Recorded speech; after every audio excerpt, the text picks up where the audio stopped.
안녕하세요. 야구 전문 분석가 야구괴물입니다. 개인이 혼자 시간을 투자하고 분석을 한다는 것은 사실상 매우 어려우며 시간적 여유를 가지고 분석하기에는 제한적이라고 생각합니다. 매번 혼자 해도 잘 맞지 않는 분석이시라면 위 적중인증 대화 내용처럼 각종 정보를 통하여 제공하는 픽을 받아보시면서 수익에 한 걸음 더 나아갈 수 있게 해드리겠습니다. 9월 19일 KBO NPB 프로야구 경기에 대한 분석을 시작하겠습니다. 야마사키 이오리는 현 시점 센트럴리그에서 포심 활용 빈도가 가장 높은 축에 속하는 선발이다. 오세라 다이치는 올 시즌 내내 직구 중심 피칭이지만 단조로운 볼 배합 노출 위험이 상존한다. 히로시마의 경우 팀 타율과 출루율이 상대적으로 높고 경기 후반 마운드 집중력이 요미우리보다 앞선다. 전체적으로 보면 후반부 승부에서 히로시마의 안정감이 결정적 변수가 될 가능성이 높다. 대량 득점보다는 투수진이 중심이 되는 저득점 양상, 그리고 승부의 균형이 후반에 급격히 기울 수 있다는 점에서 전략적 접근이 필요하다.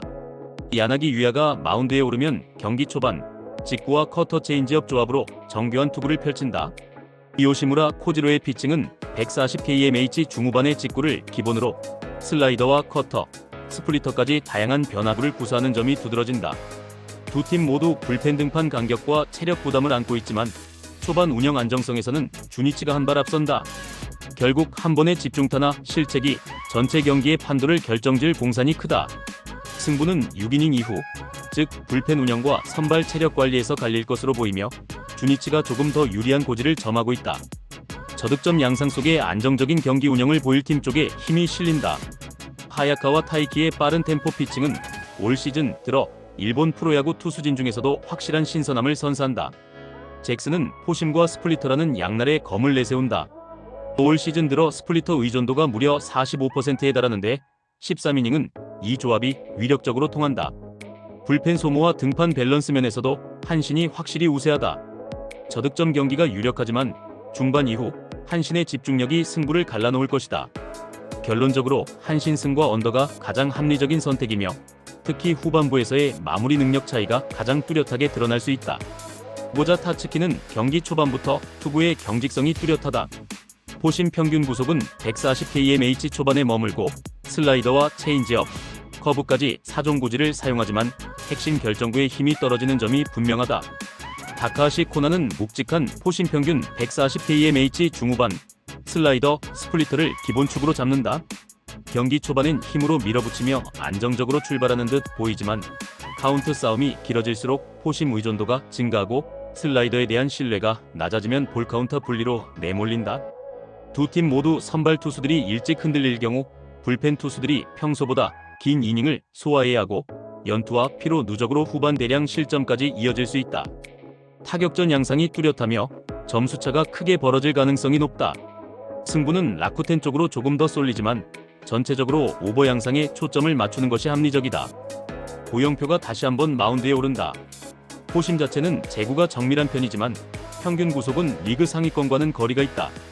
구사 구종을 보면 투심과 체인지업, 그리고 커브를 섞어가며 타자, 타이밍을 적극적으로 흐트러뜨리는 전략이 기본이다. 선발 폰세의 올 시즌 투구는 한마디로 강렬하다. 포심 평균 구속이 리그 최고 수준에 근접하고 슬라이더와 커브의 움직임이 굉장히 날카롭다.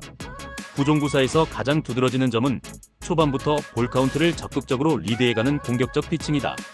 한화가 강한 마운드를 바탕으로 경기 주도권을 잡을 가능성이 높고 투수전 구도가 이어지면서 낮은 점수 싸움이 펼쳐질 전망이다.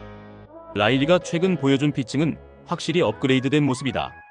단순히 구속만 믿는 타입이 아니라 146kmh 안팎의 포심의 커브와 슬라이더, 체인지업까지 한 타석 안에서 리듬을 바꾸며 상대 타자들의 타이밍을 무너뜨린다. 나균아는 초반 한두 바퀴는 직구와 슬라이더 조합으로 버티지만 경기 중반 이후로는 변화구 패턴이 너무 빨리 읽히는 것이 문제다. 팀 전체 전력 밸런스에서 NC가 선발, 불펜, 타선 모두에서 안정감을 갖췄다고 평가할 수 있다. 경기 전반부부터 NC의 리드가 뚜렷하게 이어질 가능성이 높고 전체적으로 높은 득점 생산이 기대되는 매치업이다. 오늘 SSG 선발 화이트가 보여주는 피칭의 구조적 강점은 분명하다. 시즌 ERA 3.01, WHIP 1.17이라는 숫자에서 드러나듯 초반부터 템포 조절이 탁월하고 구종 운용에서 변주가 눈에 띈다.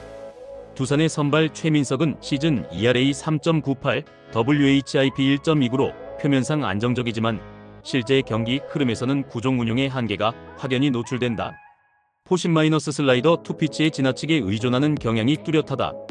불펜 운영과 마운드의 안정감까지 고려하면 오늘은 SSG 쪽이 실점을 최소화하며 판세를 장악할 만한 날이다. 점수차가 벌어지지 않는 상황에서도 투수전 중심의 조용한 흐름이 이어질 전망이므로 언더 접근이 유효하다. 야구괴물 분석이 마음에 드셨다면 구독과 좋아요, 알림 설정해주시면 저에게 큰 힘이 됩니다.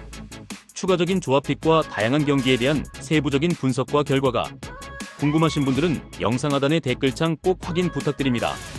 스포츠 분석방에 다양한 픽스터분들이 많이 계시니 도움을 받아서 수익을 극대화하는 것도 괜찮은 방법일 수 있습니다. 그러니 며칠 지켜보신 후 마음에 드는 조합픽 탑승하는 방법도 좋을 수 있습니다. 스포츠도 이제는 전문 분야가 존재합니다. 오늘도 영상을 시청해주셔서 감사합니다. 구독과 좋아요 한 번씩만 부탁드리면 저는 다음 영상에서 인사드리겠습니다.